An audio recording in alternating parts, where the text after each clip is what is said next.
Psalm 40, David says that God has heard my cry. He's lifted me up out of the mud, the mire, and the slimy pit. I was thinking back to high school when soccer practice would end. We had kind of a tradition of diving into the mud. And I was already a goalkeeper, so I was pretty dirty, but everyone else would jump in. We were so covered with mud that all you could see were our eyeballs. You couldn't even recognize our clothes. It was kind of fun. It was high school.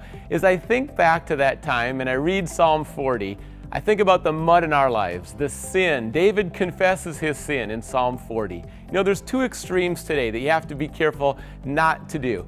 And the first one is this. A lot of preachers will say, that's not mud. There's no mud on you. There's no such thing as sin. You don't have to worry about that. You're 100% wonderful, safe, perfect as you are. That's not what the Bible says. We need to confess our sin. The other extreme is to say mud defines you. You are the mud. You'll never get out of the mud.